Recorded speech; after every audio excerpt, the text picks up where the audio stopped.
Day students good morning. ਅੱਜ ਅਸੀਂ ਇਸ मतलब सैकेंड यूनिट का थर्ड चैप्टर करन जा रहे हैं वैक्टर्स चैप्टर नंबर 3।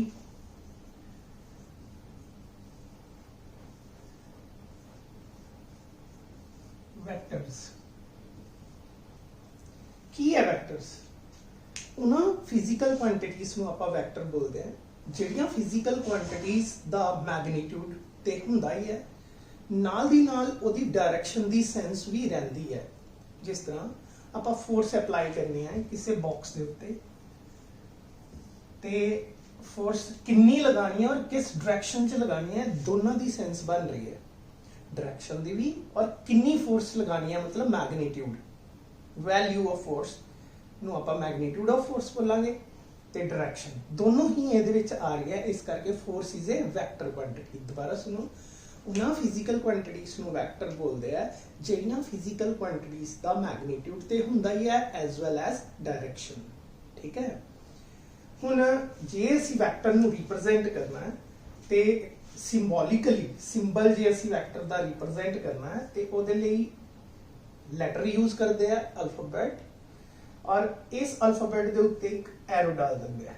मतलब कोई भी फिजिकल क्वांटिटी जिहड़ी वैक्टर है उन्होंने आपां इस तरह डिनोट करते हैं। वेलोसिटी लिखना है तो v लिखोगे, मोमेंटम लिखना है p लिखोगे, ऊपर वैक्टर पाओगे। ठीक है, इस तरह वैक्टर नूं सिंबॉलिकली आपां रिप्रेजेंट करते हैं और ग्राफिकली इहनूं किस तरह रिप्रेजेंट करते हैं।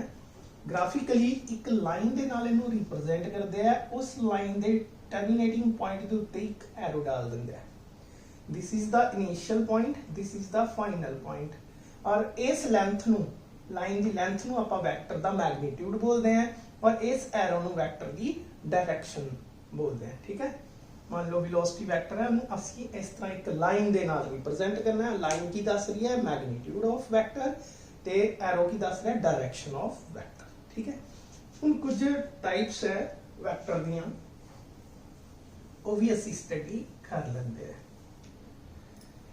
सब तो पहली टाइप है वैक्टर की टाइप्स। पहली टाइप है पोलर वेक्टर।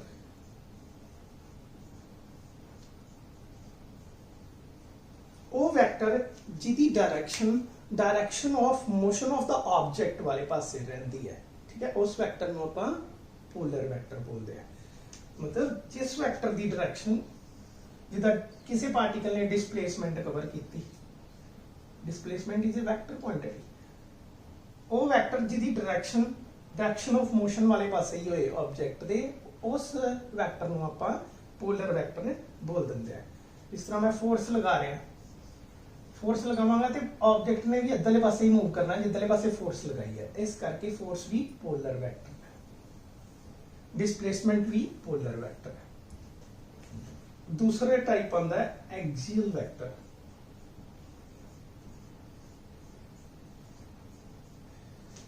मान लो एक बॉडी रोटेट कर रही है। ठीक है, मान लो साडे कोल एक बॉडी है, इस तरह कोई समझ लो साडे कोल पोटैटो है। ठीक है, पोटैटो दे विचों मैं स्ट्रॉ लगा के इस तरह एक विचों गुजार देती स्ट्रॉ। ठीक है, कोई तीला दे विचों गुजार दिता। हुण इहनूं आपां घुमाना शुरू कर दिता इत्थों पकड़ के। ठीक है, हुण इस बॉडी की डायरेक्शन जिहड़ी है रोटेशन इस डायरेक्शन दे विच हो रही है और यह एक्सिस है जिन्हों आपां एक्सिस ऑफ रोटेशन बोलांगे। ठीक है, वो वैक्टर जिन्हां the direction axis of rotation वाले पासे हुंदी है उन्हां वैक्टर्स नूं आपां एक्सियल वैक्टर बोलते हैं। क्लियर, मतलब इधरले पासे जिन्हां दी डायरेक्शन है वो है angular velocity, angular frequency, angular displacement. इस तरह जिहदे अगे भी एंगुलर लगा ना वो सारे की डायरेक्शन जिहड़ी है वो एक्सिस ऑफ रोटेशन वाले पासे हुंदी है। इस करके एक्सियल वैक्टर है। ठीक, नैक्सट वैक्टर अलजेब्रे दे लई कुछ डेफिनेशंस है उन्होंने भी आपां स्टडी करन दी कोशिश करते हैं। ठीक है, सब तो पहली डेफिनेशन आ जाती है modulus of vector. Modulus of vector किसी भी वैक्टर के मैग्नीट्यूड नूं आपां मॉडुलस ऑफ द वैक्टर बोल दिंदा है। Magnitude of a vector is called modulus of vector. और इनू डिनोट किदा करना, मान लो ए साडे कोल एक वैक्टर है ते ओदा मॉडुलस ऑफ वैक्टर कितना आएगा, या magnitude of a vector is equal to, असी इस तरह लिखांगे, मैग्नीट्यूड नूं आपां इस तरह डिनोट करांगे। नेक्स्ट डेफिनेशन है यूनिट वैक्टर।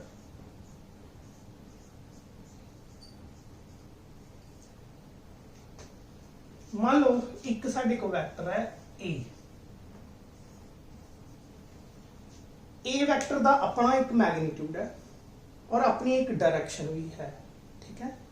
वो वैक्टर नूं आपां यूनिट वैक्टर बोलते हैं जिहदा अपना मैग्नीट्यूड ते 1 है, यूनिट है, बट वो उस गिवन वैक्टर दी डायरेक्शन नूं रिप्रेजेंट करता है, ठीक है। अपना उहदा मैग्नीट्यूड कितना है 1 है, पर इस वैक्टर दी डायरेक्शन नूं रिप्रेजेंट करता है। वो मतलब उस वैक्टर दी जिन्हों आपां यूनिट वैक्टर बोलिया उहदी डायरेक्शन किधरले पासे है, गिवन वैक्टर वाले पासे, और जिहदा अपना मैग्नीट्यूड कितना है 1 यूनिट, ठीक है। उन्होंने आपां यूनिट वैक्टर बोलते। ए वैक्टर साडे कोल एक वैक्टर दिता है, इहदा यूनिट वैक्टर की होएगा, उन्होंने आपां ए कैप दे नाल रिप्रेजेंट करांगे। देखो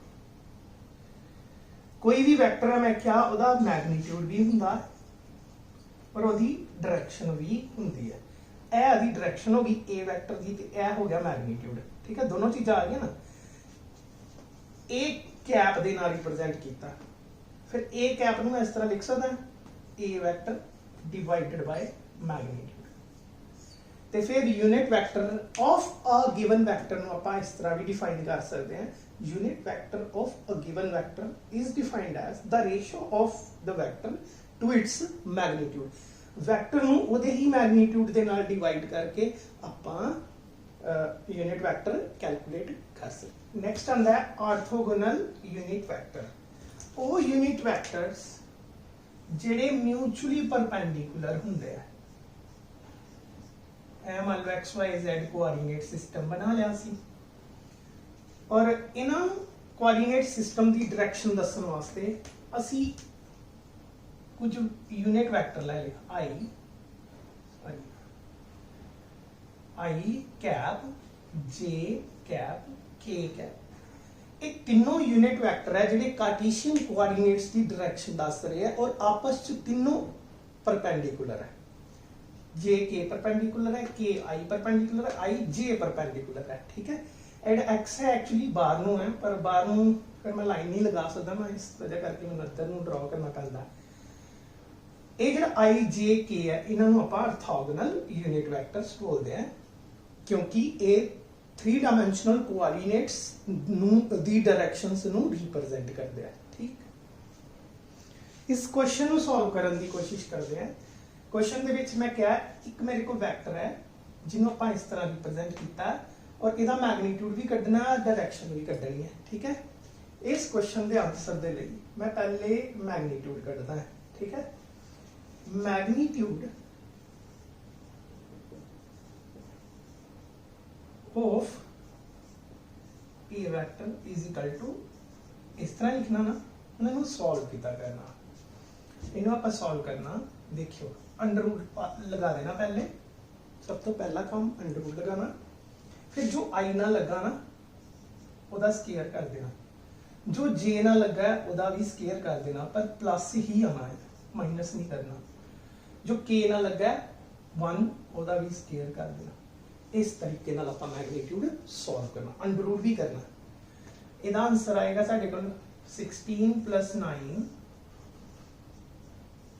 + 1, ठीक है। टोटल कितना बन गया साडे कोल 26 दा अंडर रूट। हुण आपां कढनी है direction of a vector is equal to, उन्होंने आप रिप्रेजेंट करते हैं यूनिट वैक्टर के नाम, ठीक है। और इसकी डेफिनेशन की है, वैक्टर डिवाइडेड बाय मैग्नीट्यूड, ठीक है। वैक्टर कितना 4i cap -3j cap plus k cap upon magnitude कितना कढ़िया √26। दिस इज द डायरेक्शन, पूरा ही डायरेक्शन है, ठीक है। डायरेक्शन को रिप्रेजेंट कर रहा है। क्लियर? छोटियां छोटियां डेफिनेशंस है। पहले दो डेफिनेशंस आप पढ़ चुके हैं, ठीक है, modulus of A vector and unit vector. तीसरी डेफिनेशन आती है इक्वल वेक्टर।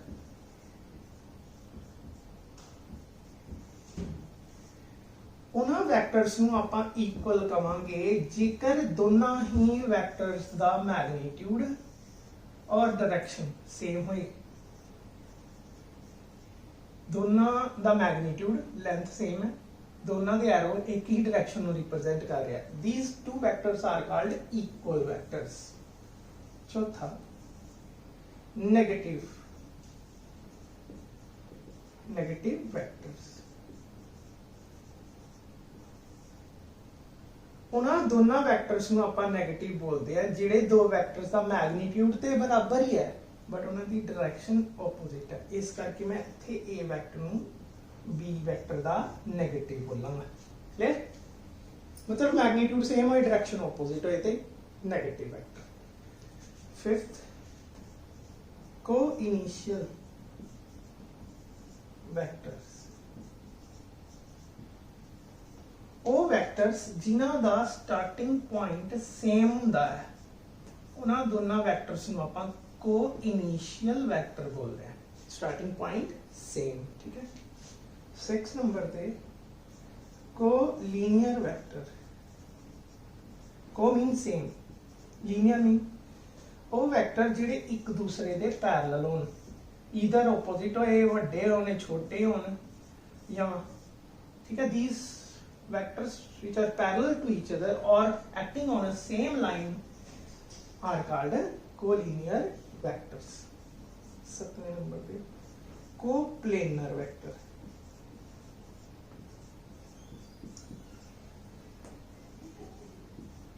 वो vectors ਜਿਹੜੇ vectors ਇੱਕ ਹੀ plane ਦੇ ਵਿੱਚ लाई ਕਰਨ, जिस तरह मैं लाइनां लगा रहा ਹਾਂ, सारे वैक्टर एक ही प्लेन दे बोर्ड दे प्लेन दे विच है ना। these vectors are called coplanar vectors।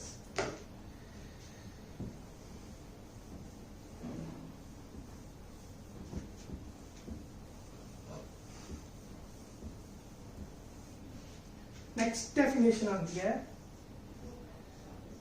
8th localized vector।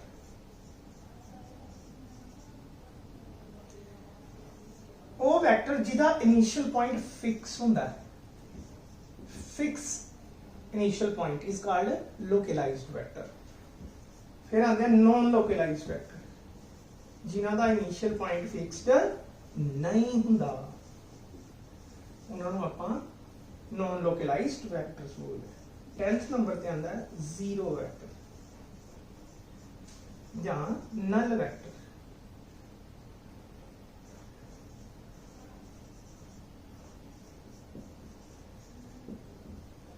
वो वैक्टर जिदा मैग्नीट्यूड 0 होए और डायरेक्शन आर्बिट्ररी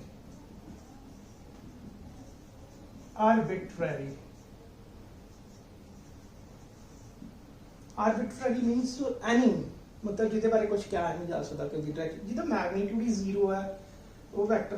फिर क्यों लिया बनाया क्यों? कई बारी दो वैक्टर्स दे बराबर होंगे, इक्वल होंगे, जो उन्होंने माइनस करोगे तो आंसर 0 आना। बट वैक्टर के विचों वैक्टर माइनस किया तो जी फिजिकल क्वांटिटी है फोर्स के विचों फोर्स माइनस करोगे तो आंसर जो आएगा फोर्स ही आएगा।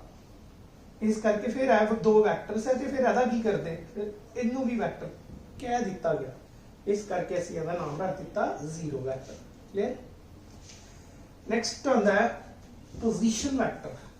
आज काफ़ी सारिया डेफिनेशंस है जो मैं बोल रहा है PDF के विच सेम टू सेम गल्लां लिखियां हैं, वो PDF तो तुसीं वो सारियां गल्लां अपनी नोटबुक के उत्ते नोट करना है, ठीक है। और वीडियो नूं जिहड़ा मैं वर्ड्स बोल रहा है उन्होंने समझना ध्यान नाल, ठीक। नेक्स्ट नंबर कितना आया 11th पोजीशन वैक्टर। इनू जरूर दिमाग च रखना है, बाकी भाई तुसीं रखो भाई ना रखो। पोजीशन वैक्टर ते बार बार यूज करांगे। मान लो कि यह साडे कोल एक प्लेन है, ਪਲੇਨ ਨੂੰ ਆਪਾਂ ਦੋ ਐਕਸਿਸ ਦੇ ਨਾਲ ਰਿਪਰੈਜ਼ੈਂਟ ਕਰਦੇ ਹਾਂ, ਸਪੇਸ ਨੂੰ ਆਪਾਂ ਤਿੰਨ ਐਕਸਿਸ ਦੇ ਨਾਲ ਰਿਪਰੈਜ਼ੈਂਟ ਕਰਦੇ ਹਾਂ। ਇਸ ਪਲੇਨ ਦੇ ਵਿੱਚ ਇੱਕ ਆਬਜੈਕਟ ਇੱਥੇ P ਪੁਆਇੰਟ ਦੇ ਉੱਤੇ ਆ ਪਿਆ, ਠੀਕ। ਇਹ P ਪੁਆਇੰਟ ਦੀ ਡਾਇਰੈਕਸ਼ਨ ਔਰ ਮੈਗਨੀਟਿਊਡ ਨੂੰ ਦੱਸਣ ਦੇ ਲਈ ਕਿ P ਪੁਆਇੰਟ ਕਿੱਥੇ ਹੈ, ਇੱਕ ਵੈਕਟਰ ਡਰਾ ਕੀਤਾ ਜਾਂਦਾ ਹੈ। ओरिजिन तो एक लाइन ड्रॉ की जाती है। This vector is called position vector of point P, ठीक है। मतलब वो वैक्टर जिहड़ा कि पार्टिकल दी पोजीशन नूं दसदा है प्लेन दे विच या स्पेस दे विच कित्थे है, उस वैक्टर नूं आपां पोजीशन वैक्टर उस पार्टिकल दा बोलांगे, ठीक है। और ये दो चीज़ां बारे सानूं दसदा है, एक ते ये ओरिजिन तो स्ट्रेट लाइन डिस्टेंस कितनी है ऑब्जेक्ट दी वो दसदा है, दूसरा ये ऑब्जेक्ट की डायरेक्शन ऑफ मोशन किधरले पासे है वो भी रिप्रेजेंट करता है, ठीक है। नेक्स्ट 12 नंबर पे आता है डिस्प्लेसमेंट वेक्टर।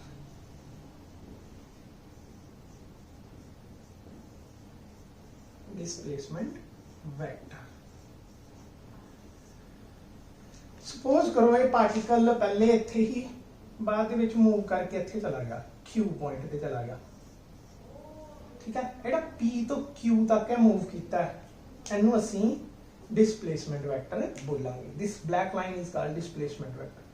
ਇਹਦੀ पोजीशन ਦੱਸਣ ਵਾਸਤੇ ਵੀ ਮੈਂ ਇੱਕ ਵੈਕਟਰ ਡਰਾ ਕਰ ਲੈਂਦਾ, ਇਹਦਾ ਨਾਮ R1 ਰੱਖ ਦਿੰਦੇ ਆ, ਇਹਦਾ ਨਾਮ R2 ਵੈਕਟਰ ਰੱਖ ਦਿੰਦੇ ਆ, ਠੀਕ ਹੈ। OPQ ਤੇ ਜਿਹੜਾ QP ਵੈਕਟਰ ਹੋਏਗਾ ਜਿਹਨੂੰ ਆਪਾਂ डिस्प्लेसमेंट वेक्टर बोलिਆ ਇਹਦਾ रिप्रेजेंट ਕਰਾਂਗੇ, ठीक है। ये किधे बराबर आएगा, R2 vector minus R1 vector के बराबर आएगा, क्लियर। इस तरह जे R1 वेक्टर सानू गिवन होए, मान लो x1 i cap plus y1 j cap, ते R2 सानू गिवन होए x2 i cap plus y2 j cap, ते फिर ए जेड़ा QP वेक्टर है ये किधे इक्वल आ जाएगा, R2 की वैल्यू भर दो x2 i cap plus y2 j cap, R1 की भी वैल्यू भर दो x1 i cap plus y1 j cap. मैं i वाले अलग कर लेना, x2 माइनस x1 विचों i common plus y2 minus y1 विचों j कैप कॉमन, ठीक है। This is the displacement vector of this particle which is moving from point P to Q। P तो Q ਜਿਹੜਾ ਪਾਰਟੀਕਲ ਜਾ ਰਿਹਾ ਉਹਦਾ displacement vector ਇਸ ਤਰ੍ਹਾਂ ਆਪਾਂ ਰਿਪਰੈਜ਼ੈਂਟ ਕਰਾਂਗੇ। ਅੱਜ ਦੇ ਲਈ ਅਸੀਂ ਇੰਨਾ ਹੀ ਕਰਾਂਗੇ। ਮੇਰੀਆਂ ਗੱਲਾਂ ਨੂੰ ਇਹਨੇ ਧਿਆਨ ਨਾਲ ਸੁਣਿਆ ਦੇ ਲਈ thank you so much, all the best.